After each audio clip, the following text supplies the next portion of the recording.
An evil demon we thought had been slain. Anti-Semitism pollutes society on both sides of the channel once more.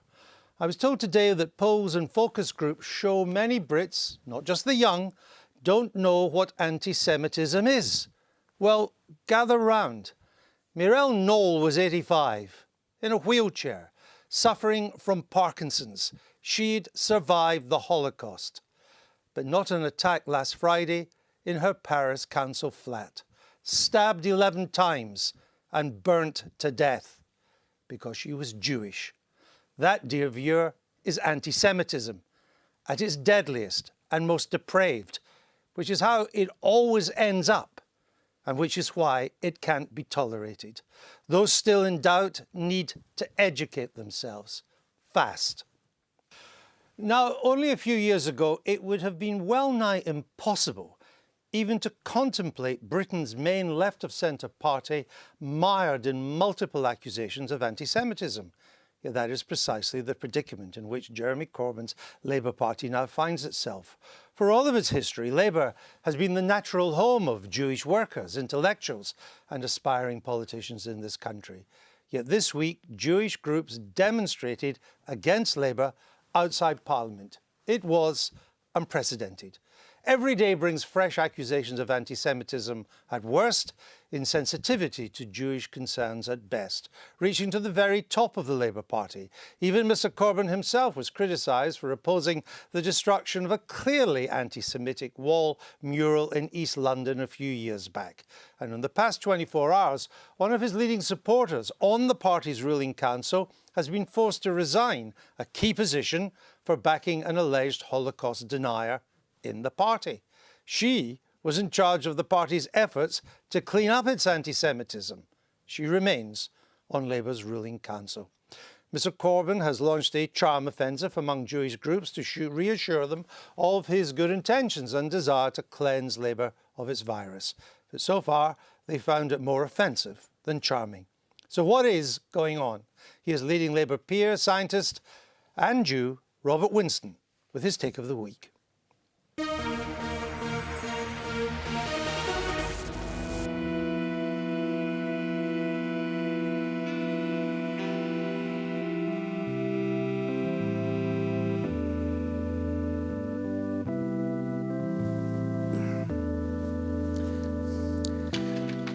Both Britain and the Labour Party have a long history of religious tolerance, and that's one of the reasons why I joined the Labour Party so many years ago. I'm proud to be British, it's central to my being, but I'm also a Zionist. My family left Spain in 1500 because of serious persecution and settled in the north of Israel and lived there perfectly happily with their neighbours for hundreds of years. But now, anti-Semitism has infected the Labour Party, so it's become endemic. I'm deeply ashamed of my party. And whether he likes it or not, Jeremy Corbyn has a lot to answer for. He has encouraged anti-Semites and he's endorsed them. In the modern world, using social media, there are conspiracy theories about Jews and statements about hate spread like a disease. And this virus is affecting the Labour Party.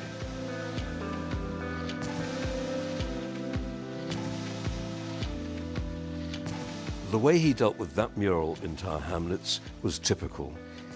He failed to condemn those activists or MPs, people who made lying statements that were anti-Semitic. And instead of suspension, why wasn't Ken Livingstone permanently expelled from the Labour Party when he made his comment about Hitler being a Zionist?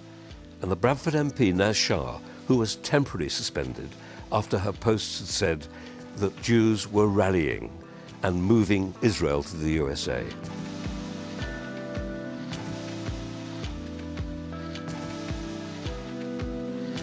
I wrote to Jeremy Corbyn about anti-Semitism, but he didn't reply. Much more important, why doesn't he meet and sit down with the Jewish community leaders who are feeling really anxious and very threatened? I want to see Palestinians fully respected and living peacefully with Israelis.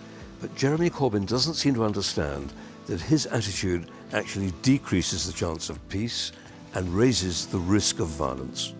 Our leader, who I have no doubt at all is a good person stands by while Labour descends a disastrous path.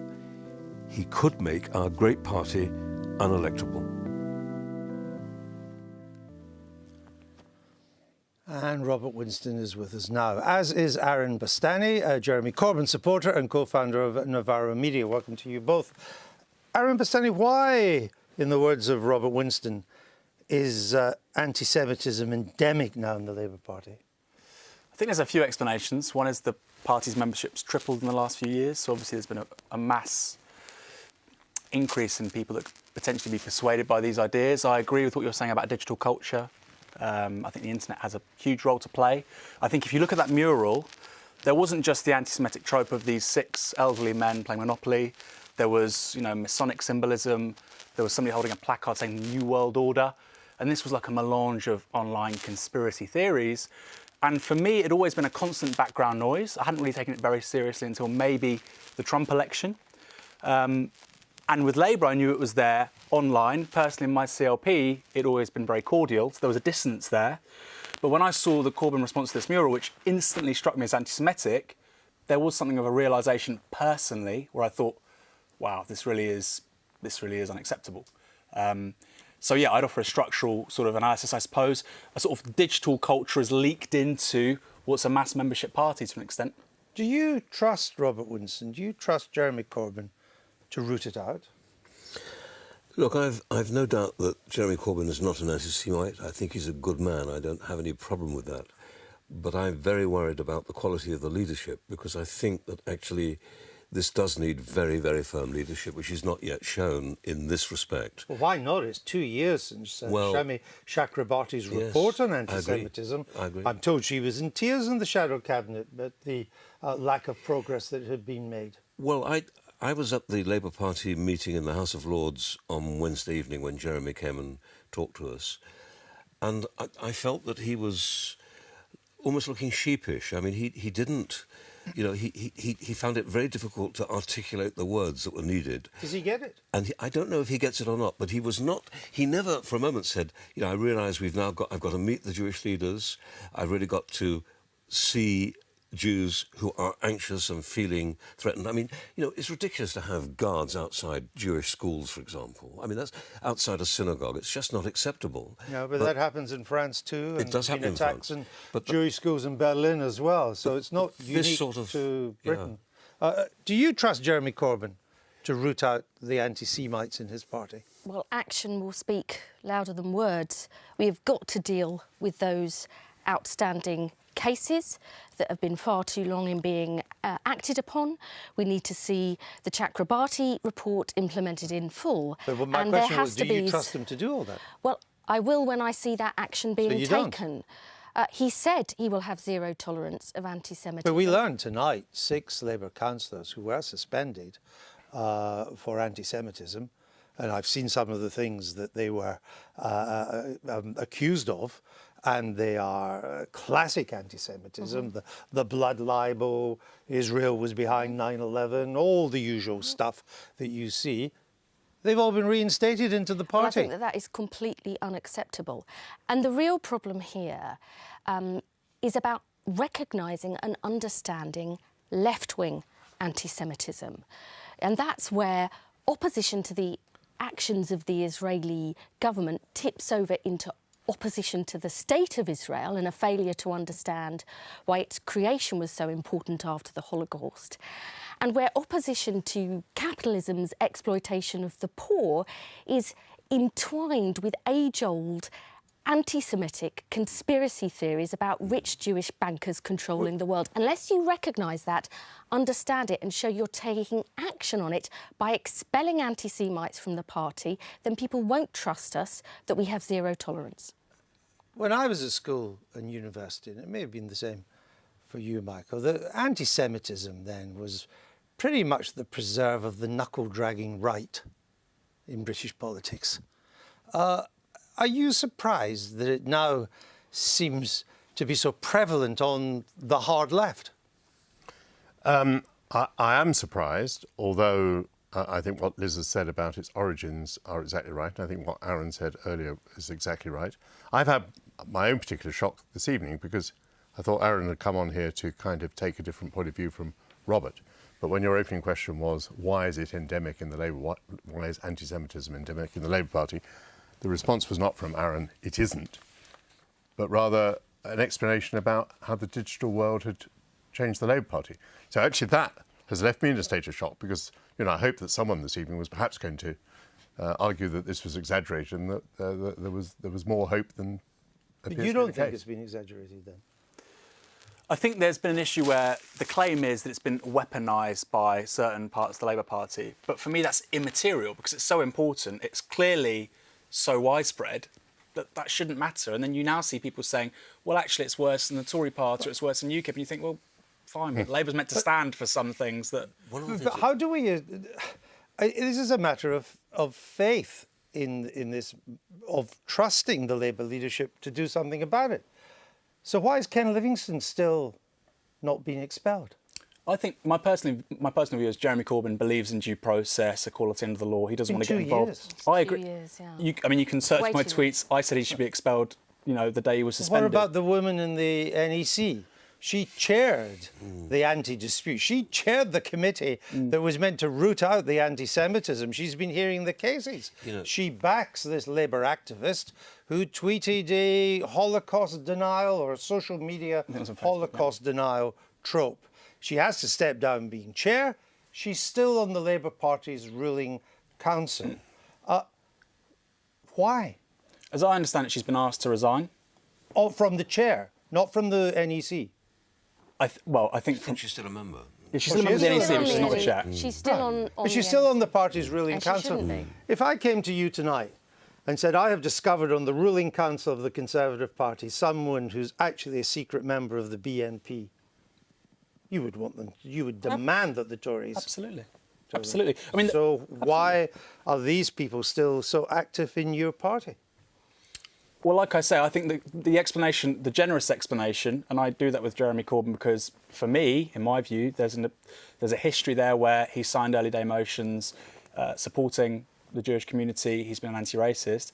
I would say he's been overly kind. He says, well, we need due process, we need equality under the law for every member, hence his position on Ken Livingstone. I don't agree with it because he's the leader of the party. That's a decision I think he's going to have to arrive at. Well, actually, I need to set the agenda on this, which he's reticent to do. I need to bring Robert back. He's What not is the dealing... explanation about the mural, though? I just want to... No, hold on. I need to bring Robert back.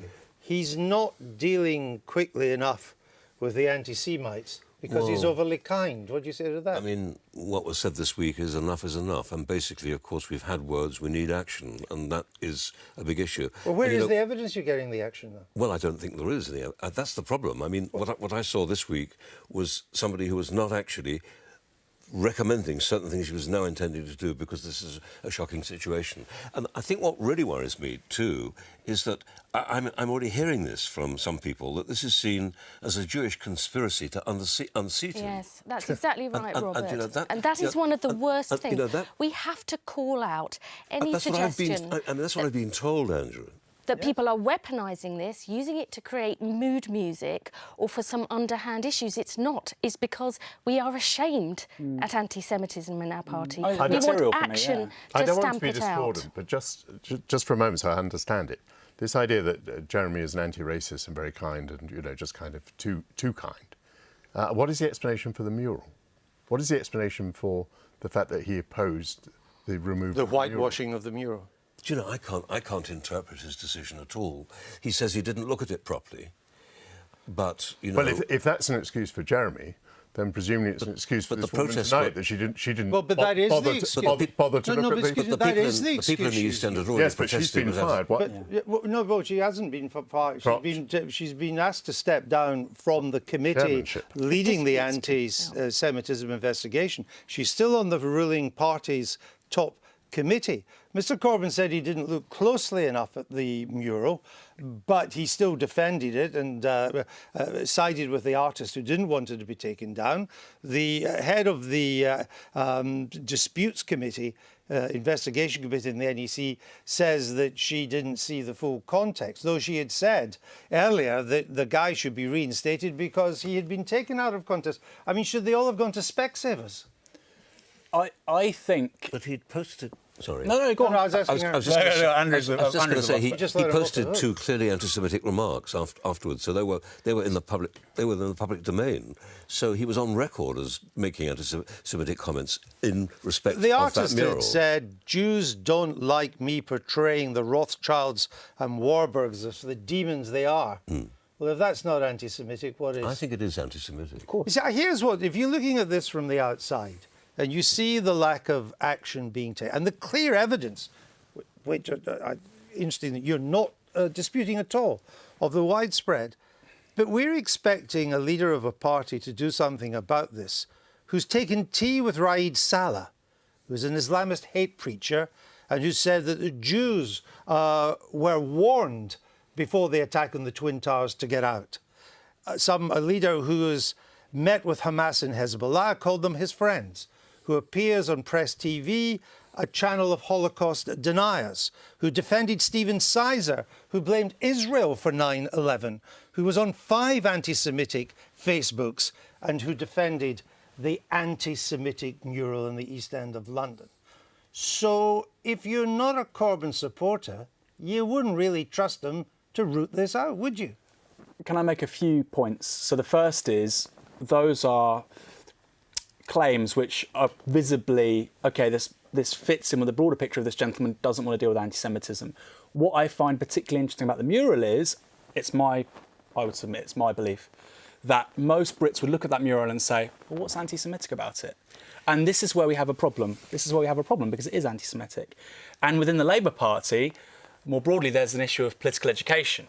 We've had this huge flood of people into the party. Well, that's the point you began the programme with. But that means you then have to deal with it. Well, this is what. I just want to say one. I'll just finish one thing. Of course. Yeah. The thing is, the left was dead in this country until 2015, and it's now become this big focus point. It had no institutions. It wasn't embedded in communities. The workers' movement of the early 19th century was based on self-improvement, temperance movement. What's this got to do with denying the Holocaust? Self-education.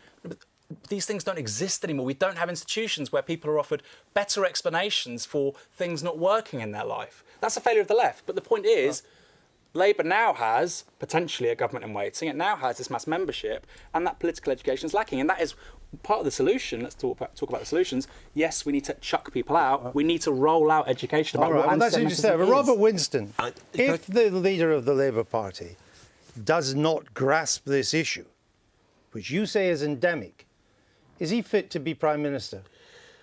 I fear that he's not, unfortunately. And that troubles me to say that on Where air does that leave publicly. you as a member of the Labour Party? Well, I shan't leave the Labour Party. I'm a member of the Labour Party, and unless they forced me out, I would not leave.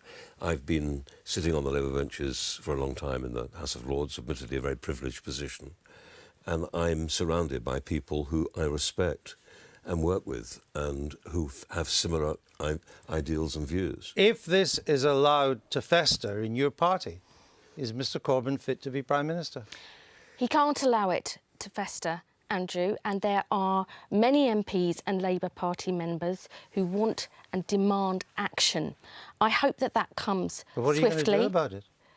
Well, just tonight, many of us have said that we believe that Christine Shawcroft shouldn't be on our NEC, that I understand she might step down in June when the next elections are happening, but I think that should happen more swiftly. We want to see those cases dealt with. Right. We want it to be called out, the abuse of people who we have know that, campaigned but if against that doesn't anti-Semitism. happen, and people are reinstated. I mean, the mayor of it has to one of the happen, Labour mayors Andrew, and that's was why we're- suspended, and he was allowed back in again. Mr Livingston has still suspended, not expelled.